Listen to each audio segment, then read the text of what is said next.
Innal hamdalillah nahmaduhu wa nasta'inuhu wa nastaghfiruh wa na'udzu billahi min shururi anfusina wa min sayyiati a'malina may yahdihillahu fala mudilla lahu wa may yudlilhu fala hadiya lahu ashhadu an la ilaha illallah wahdahu la syarika lahu wa ashhadu anna Muhammadan 'abduhu wa rasuluhu la nabiyya ba'da. Allahumma shalli ala Muhammadin wa ala alihi wa sahbihi wasallam. Faya ayuhan nas ittaqullaha haqqa tuqatih wa la tamutunna illa wa antum muslimun. Qala Allah Ta'ala ya ayyuhalladzina amanu ittaqullaha haqqa tuqatih wa la tamutunna illa wa antum muslimun. Ya ayuhan nas u'budu rabbakumul ladzi khalaqakum min nafsin wahidah wa khalaqa minha zawjaha wa batha minhuma rijalan katsiran wa nisaa'a واتقوا الله الذي تساءلون به والأرحام إن الله كان عليكم رقيبا يا أيها الذين آمنوا اتقوا الله وقولوا قولا سديدا يصلح لكم أعمالكم ويغفر لكم ذنوبكم ومن يطع الله ورسوله فقد فاز فوزا عظيما فإن أصدق الحديث كتاب الله وخير الهدى هدى محمد صلى الله عليه وسلم wa syarrul umuri muhdatsatuha wa kullu muhdatsatin bid'ah wa kullu bid'atin dhalalah wa kullu dhalalatin finnar. Amma ba'd. Ma'asyiral muslimin, jamaah salat Jumat yang dirahmati Allah Subhanahu wa taala. Pertama dan utama, marilah sama-sama kita bersyukur kepada Allah Subhanahu wa taala atas segala limpahan karunia yang Allah berikan kepada kita, nikmat-nikmatnya, nikmat iman, nikmat Islam, nikmat kesehatan, kesempatan bahkan keamanan, yang alhamdulillah pada kesempatan Jumat hari ini kita semua Allah berikan kemudahan untuk sama-sama sholat Jumat berjamaah di masjid yang semoga Allah berkahi ini.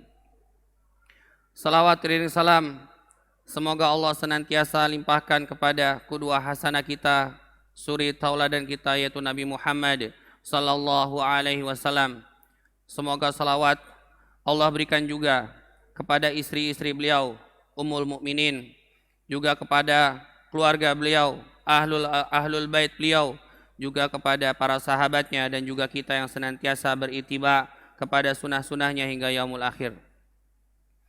Ma'asyiral muslimin yang dirahmati Allah Subhanahu wa taala, Al-Fakir Khatib berpesan kepada kita semuanya, terkhusus untuk diri Khatib, agar senantiasa kita memperbaiki ketakwaan kita dengan sebenar-benarnya takwa. Ma'asyiral muslimin yang dirahmati Allah Subhanahu wa taala, ada seekor binatang bernama bughath. Mungkin kita semua pernah mendengar kisah ini atau cerita ini. Dulu pernah ada seorang ulama berdoa kepada Allah, ya Allah, berikanlah aku rizki sebagaimana engkau berikan rizki kepada seekor bughath. Apa itu bughath? Bughath itu adalah anak dari burung gagak. Burung gagak itu ketika mereka membuat sarangnya, maka mereka akan membuat sarangnya di tempat-tempat yang tinggi. Dan ketika telur burung gagak itu menetas,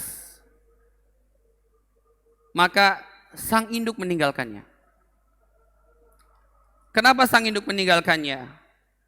Karena ketika anak gagak keluar dari telur atau cangkang telurnya, ternyata sang induk melihat bulunya berbeda dengan bulu induknya.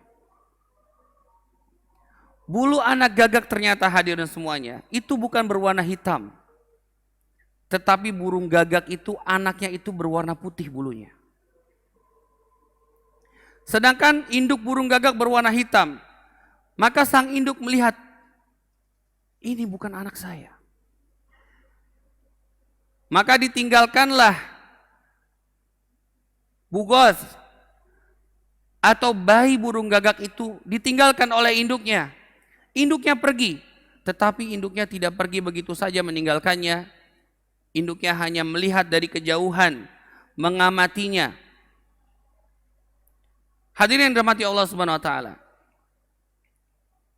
Sang bugot atau anak burung gagak ini dalam keadaan yang tertati-tati, jangankan berjalan, terbang saja tidak bisa. Berada di ketinggian pohon yang sangat tinggi. Kalau dia terjun, yang ada dia nanti mati. Maka disinilah letak rahmat yang Allah berikan kepada hamba-hambanya atau kepada makhluk-makhluknya. Anak burung gagak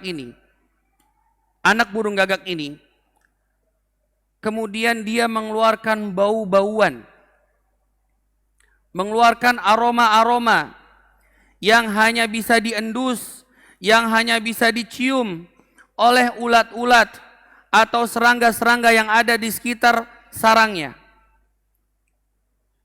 Dia tidak punya induk. Induknya pergi meninggalkannya sejak dia dilahirkan, sejak dia menetas. Otomatis tidak ada yang memberinya nafkah, tidak ada yang memberinya makanan sejak kecil. Maka disinilah Allah memberikan rahmatnya. Allah Subhanahu wa taala berfirman, "Nahnu qasamna bainahum ma'isyatahum fil hayati dunya." Dan seluruh kehidupan yang ada di dunia ini, maka kamilah yang mengaturnya. Maka anak burung gagak itu mengeluarkan aroma-aroma bau-bau yang tentunya bau ini tidak sedap, yang hanya bisa dicium oleh makhluk-makhluk kecil yang ada di sekitar sarang tersebut, hingga akhirnya seperti ulat, serangga itu menghampiri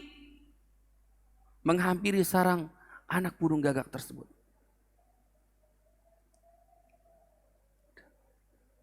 Dan dari situlah anak burung gagak itu makan, tanpa dia harus kemana-mana, tanpa dia harus terbang, tanpa dia memelas sana sini. Allah cukupkan rezekinya. Seiring berjalannya waktu, bulu-bulu putih yang ada di anak burung gagak ini rontok, berganti dengan bulu-bulu hitam. Induk burung gagak yang sudah lama mengamati sarangnya melihat, kok sekarang warnanya menjadi hitam. Maka dihampirilah anak burung gagak yang bulunya itu sudah berguguran, yang bulu-bulu putihnya itu sudah rontok, itu dihampiri. Kemudian setelah dihampiri, oh ternyata ini adalah anak saya. Nah sejak itu induk gagak mulai memberi makan anaknya. Dan hadirin semua yang rahmati Allah, yang luar biasanya adalah aroma-aroma yang semula itu ada, bau-bauan yang semula itu ada, melekat pada anak burung gagak itu. Seiring dengan rontoknya bulu-bulu itu, hadirin semuanya, maka aroma dan bau-bauan itu hilang. Hilang. Demikianlah rahmat Allah yang adil. Sebagaimana tadi kami sampaikan, Allah itu mengatur seluruh kehidupan hamba-hambanya. Jadi, apakah kita masih menggantungkan sesuatu bukan kepada Allah? Ustadz, rumah makan saya sepi. Rumah makan saya tidak ada yang berkunjung. Setiap orang yang lewat rumah makan saya itu seolah-olah tutup. Sabar wahai hamba Allah. Demikianlah Allah menguji kita. La yukallifullahu nafsan. Allah tidak akan menguji seorang hamba di luar batas kemampuannya. Janganlah kita cari yang instan. Kita pergi ke dukun. Ustadz, dia bukan dukun. Tapi dia sama seperti ustadz. Ada jenggotnya, pakai peci, bahkan punya padepokan. Itu namanya ustadz dukun. Kalau menjanjikan raja-raja, kalau menjanjikan insya Allah kalau engkau memasang ini, nanti rizkimu akan lancar. La haula wa la quwata illa billah. Hari gini, masih banyak kaum muslimin yang seperti ini. Yang menggantungkan rizkinya kepada berhala-berhala. Yang menggantungkan rizkinya pada sesuatu yang akan musnah. mereka bangsa jin, bertemu dengan jin yang besar, maka jin yang kecil ini akan takut. Jin yang besar ketemu dengan jin yang lebih besar lagi, maka akan takut. Tetapi kalau kita bergantung kepada Rob yang maha besar, maka tidak akan ada yang bisa menandinginya. Hadirin yang dirahmati Allah Subhanahu wa taala. Demikianlah harusnya kita bergantung. Allahus Samad. Hanya kepada Allah kita bergantung. Hanya kepada Allah lah kita menyerahkan semuanya. Kita menyerahkan seluruh hidup kita, takdir-takdir kita kepada Allah. Hadirin yang dirahmati Allah Subhanahu wa taala. Ada beberapa konsep rizki yang insya Allah akan kami sampaikan. Yang pertama, Allah menanggung seluruh rizki hamba-hambanya, baik itu yang berakal maupun tidak berakal. Allah lah yang menanggung semuanya. Allah Subhanahu wa taala berfirman, "Wa ma min dabbatin fil ardi illa 'ala Allahi rizquha." Tidak ada satupun makhluk yang bergerak di atas muka bumi ini kecuali Allah telah menanggung rizkinya. Bahkan Nabi SAW bersabda, hadirin semuanya, harusnya iman kita mantap. Apa itu? Nabi SAW bersabda, malaikat itu diutus untuk meniupkan ruh kepada rahim seorang ibu. Kemudian ditetapkan atas bayi tersebut 4 hal. Apa 4 hal tersebut? Yang pertama adalah rizkinya. Sudah ditetapkan, hadirin semuanya. Kalau sudah ditetapkan, ya udah. Enggak mungkin lebih, enggak mungkin kurang. Udah itu. Kalau rizkinya seember, seember. Kalau rizkinya sebaskom, ya sebaskom. Kalau rizkinya sedrem, ya sedrem. Tidak mungkin kurang atau tidak mungkin lebih. Telah Allah tetapkan. Camkan hadirin semuanya. Yang kedua, yang juga ikut Allah tetapkan di situ apa? Selain rizkinya, adalah ajalihi, yaitu ajalnya. Ajalnya pun telah ditetapkan. Tidak mungkin seorang hamba lari dari kematiannya. Walaupun seorang hamba itu lari dari kematiannya, maka kematian itu tetap akan mengejarnya. Yang ketiga yang ditetapkan itu adalah amalnya. Dan yang keempat yang ditetapkan kesedihannya atau kebahagiaannya. Maka ini adalah sudah Allah atur. Bukan sejak kita besar seperti ini, hadirin semuanya. Tapi sejak kita masih ada di perut ibu kita, sudah Allah tetapkan rezeki kita. Sudah Allah tetapkan, fulan menjadi orang kaya, fulan menjadi orang miskin. Tetapi hadirin semuanya, kaya miskin itu adalah ujian yang Allah berikan. Bukan mutlak sebuah kebahagiaan.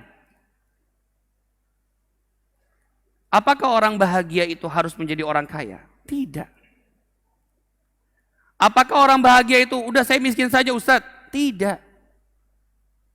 Karena banyak orang kaya di luar sana tidak bahagia. Dan banyak orang miskin di luar sana juga tidak bahagia, hadirin semuanya. Apakah kebahagiaan itu hanya menjadi miliknya orang-orang yang sehat? Tidak. Orang sakit pun butuh bahagia. Orang sakit butuh bahagia, hadirin semuanya. Makanya kenapa sakitnya parah? Karena dia selalu mengeluh dengan sakitnya. Maka bersyukurlah wahai hamba Allah. Itu yang pertama. Kemudian yang kedua, setiap jiwa ketika dia wafat, maka Allah akan sempurnakan rizkinya. Nabi SAW bersabda, ya ayuhan nas, inna ahadukum lan yamuta hatta yastakmil rizqah. Nabi SAW bersabda, wahai sekalian manusia, sesungguhnya kalian tidak akan sampai mati sampai rizki kalian itu Allah sempurnakan. Dan hadirin semua yang dirahmati Allah, janganlah kalian atau kita semuanya merasa rizki kita itu terhambat. Mungkin ada di antara kita yang suka mengatakan, sepertinya Allah tidak sayang lagi sama kita. Sepertinya Allah menghinakan kita. Apa buktinya? Buktinya adalah rizki hamba seret. Hamba sudah cari kerja ke sana ke sini, tetapi tidak juga dapat kerjaan. Hamba sudah dagang sini, bahkan merugi, tetapi tidak juga mendapatkan keuntungan. Ingat, rukun iman itu ada 6. Jangan kita imani hanya 5 saja. Iman kepada Allah, iman kepada malaikat, iman kepada kitabullah, iman kepada Rasul, iman kepada hari kiamat. Yang keenam, iman kepada qada dan qadar kita nggak imani. Mungkin kita berpikir, takdir itu harus bagus, takdir itu harus indah. Makanya ada yang mengatakan, ya Allah, takdir kejam sekali. Ya Allah, kenapa takdir hamba seperti ini? Kenapa hamba menjadi orang pesakitan? Kenapa hamba dilahirkan buta? Kenapa hamba tuli? Kenapa hamba miskin?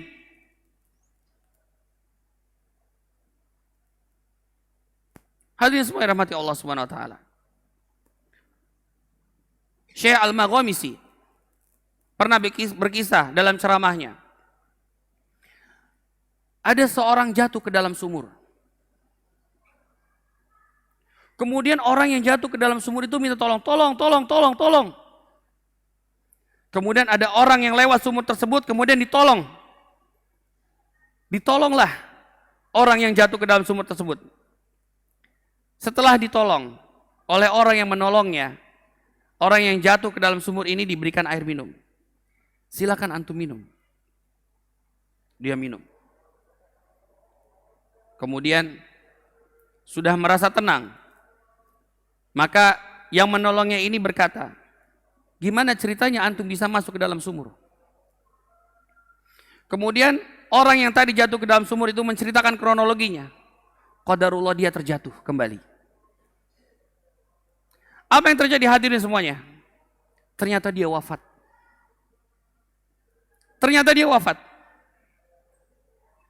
Lalu sang syekh menceritakan, Allah menolongnya dari dalam sumur. Diangkatlah ke atas. Agar apa? Agar disempurnakan rizkinya. Dengan apa? Dengan air minum yang tadi dia minum. Itu adalah rizki penyempurna. Hingga akhirnya Allah wafatkan sekehendak Allah. Maka hadirin semua yang dirahmati Allah. Selagi kita hidup, selagi masih ada ruh dalam tubuh kita, insya Allah, Allah akan menanggung rizki kita. Dan ketika kita wafat, Allah akan sempurnakan rizki kita. Kalau rizki kita seember, ya maka Allah akan sempurnakan seember.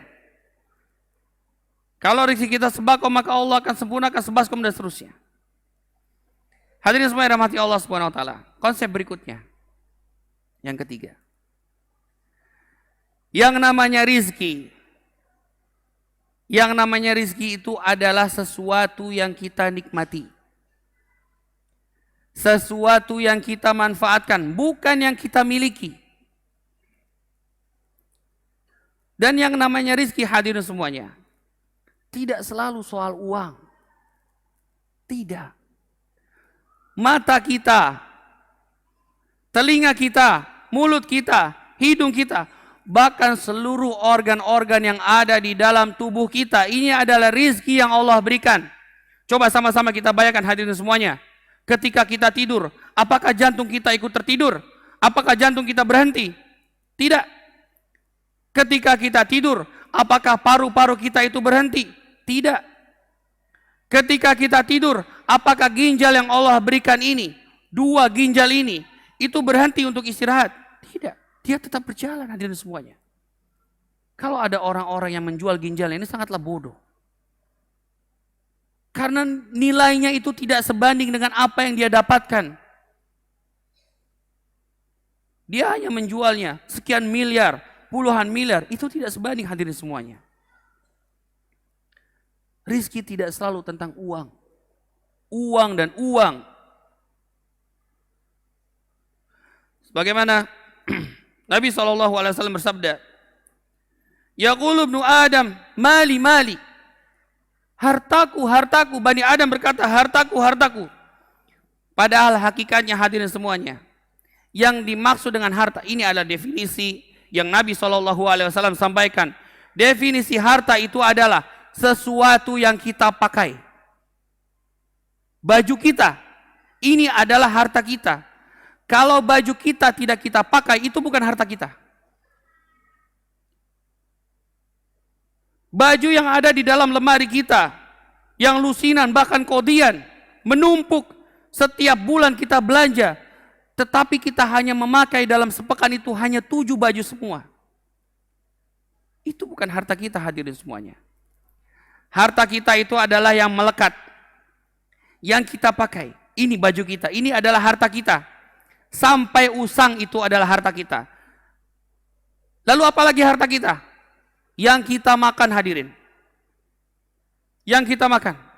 Itu adalah harta kita. Dan satu lagi, apa harta kita? Harta kita itu adalah yang kita infakkan di jalan Allah. Harta kita itu adalah yang kita sodakokan di jalan Allah. Kalau kita punya tabungan 100 juta, hanya untuk ngumpulin saja, tetapi tidak ada niat sedikit pun untuk kita berinfak di jalan Allah, maka itu bukan harta kita hadirin semuanya. Aisyah radhiyallahu anha pernah bertanya kepada Nabi SAW, ya Rasulullah, ini yang tersisa hanya kaki depannya saja. Kemudian kata Nabi SAW, itu bukan milik kita. Tetapi milik kita itu adalah seluruh yang diberikan kepada umatnya Muhammad. Kaki depan itu yang tersisa. Karena apa? Belum diinfakkan di jalan Allah. Maka itu bukan harta kita. Maka jamaah semuanya, kami pun menghimbau kepada jamaah semuanya. Jika ada jamaah yang memang memiliki kelebihan harta, maka datanglah ke rumah-rumah tahfidz, bantu mereka. Datanglah ke masjid-masjid, berikan donasi kepada mereka. Datanglah ke rumah-rumah yatim, bantu mereka. Datanglah saudara-saudara kita yang terlilit hutang, bantu mereka. Karena sesungguhnya itu adalah harta kita hadirin semuanya. Punya mobil 2 yang dipakai 1. Bayar pajak iya, maintenance iya, itu bukan harta kita hadirin semuanya. Jadi kalaupun kita punya mobil banyak, rumah banyak, infakkan, wakafkan. Lakukan sesuatu yang berguna untuk akhirat kita. Dan itulah harta kita. Yang keempat hadirin semuanya. Semua itu akan Allah hisab. Semua yang kita miliki. Bukan hanya rizki yang akan ditanya oleh Allah. Tetapi seluruh yang kita miliki. Nabi SAW bersabda, tidak bergerak kaki seorang hamba sebelum ia ditanya tentang untuk apa umurnya dihabiskan. Untuk apa ilmunya?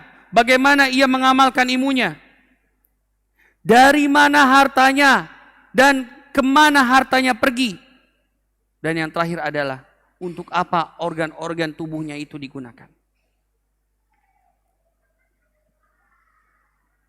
Hadirin semua yang dirahmati Allah. Maka dari hal tersebut, sudah sepantasnya kita bermuhasabah, kita mengevaluasi diri kita terkait tentang harta-harta yang kita miliki. Sesungguhnya rizki-rizki yang Allah berikan kepada kita itu adalah sesuatu yang hanya kita nikmati saja. Kalau ada orang punya gaji ratusan juta, berapa banyak sih dia makan dalam sebulan? Apakah 100 juta itu digunakan untuk makan? Tidak hadirin semuanya. Belanja 50.000 sehari saja untuk masak itu sudah cukup untuk memenuhi satu keluarga. Apalagi di dalam rizki yang Allah berikan itu ada keberkahan hadirin semuanya. Maka uang 50.000 itu yang mungkin hanya bisa untuk 4 orang, bisa jadi bisa cukup untuk 10 orang. Kita tidak ada yang tahu hadirin semuanya. Ya, memang Allah itu menanggung rizki setiap hamba-hambanya, tetapi Allah tidak menjamin keberkahannya.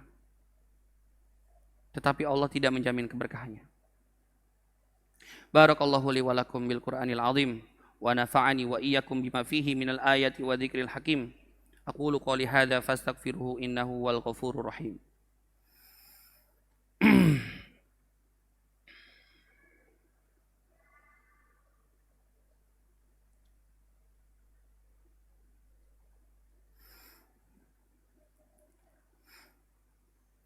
Alhamdulillahi ala ihsanihi wa syukru lahu ala taufiqihi wa imtinani.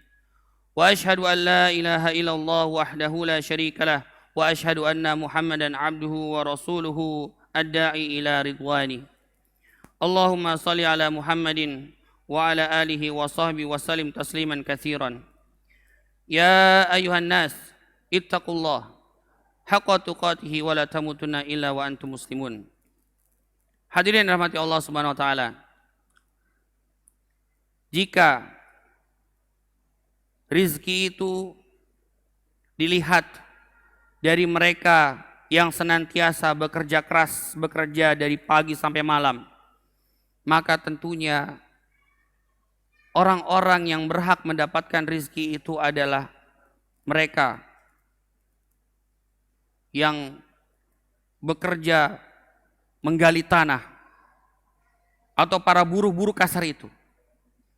Kalau rizki itu hanya dilihat dari warung yang buka 24 jam, maka rizki itu hanya dimiliki oleh warung-warung seperti McDonald atau KFC atau warung-warung Indomie yang buka 24 jam. Kalau rizki itu hanya dilihat dari mereka yang punya kekuasaan, tentunya para pejabat-pejabat itu, mereka bahagia. Tetapi rizki itu tidak seperti itu hadirin semuanya. Rizki itu tidak berbanding lurus dengan ikhtiar, dengan usaha. Tidak hadirin semuanya. Tetapi rizki itu berbanding lurus dengan ketakwaan. Wa may yattaqillaha yaj'al lahu makhraja. Barang siapa bertakwa kepada Allah, maka Allah akan berikan jalan dari pintu mana saja. Termasuk rizki kita hadirin semuanya. Dan perlu kita ketahui, Nabi SAW bersabda, andai kita itu lari dari rizki kita sebagaimana kita lari dari kematian kita, maka sesungguhnya rizki itu tetap akan mengejar kita sebagaimana kematian mengejar kita. Dan maka hadirin semua yang dirahmati Allah, mari sama-sama kita mencari nafkah yang halal, yang berkah untuk kita semuanya. Jangan berpikir yang penting besar, yang penting uangnya banyak, yang penting mencukupi. Tidak hadirin semuanya. Carilah sesuatu hal yang berkah. Apa sih sesuatu hal yang berkah di harta kita itu adalah ketika harta kita itu kita infakkan di jalan Allah. Maka itulah harta yang berkah untuk kita. Banyak harta, tetapi kalau kita tidak pernah berinfak di jalan Allah, kita tidak pernah bersedekah di jalan Allah, maka kita tidak memiliki keberkahan harta. Qala Allah Ta'ala, innallaha wa malaikatahu yusalluna 'alan nabi ya ayyuhalladzina amanu sallu 'alaihi wa sallimu taslima. Allahumma salli 'ala Muhammad wa 'ala ali Muhammad kama sallaita 'ala Ibrahim wa 'ala ali Ibrahim innaka Hamidum Majid. Wa barik 'ala Muhammad wa 'ala ali Muhammad kama barakta 'ala Ibrahim wa 'ala ali Ibrahim innaka Hamidum Majid. Allahumma ighfir lil mu'minina wal mu'minat wal muslimina wal muslimat al ahya'i minhum wa amwat. Rabbana zalamna anfusana wa illam taghfir lana wa tarhamna lanakunanna minal khasirin. Rabbana hab lana min azwajina wa dhurriyyatina qurrata a'yun waj'alna lil muttaqina imama. Rabbana atina fid dunya hasanah wa fil akhirati hasanah wa qina adzaban nar. Ibadallah, innallaha ya'muru bil 'adli wa ihsan wa ita'i dzil qurba wa yanha 'anil fahsya'i wal munkari wal baghi. Ya'idukum la'alakum tadhakkarun wadhkurullahal 'azim yadhkurkum wasyukru lahu ala ni'amihi yazidkum wa la dzikrullahi akbar. Qimus shalah. Allahu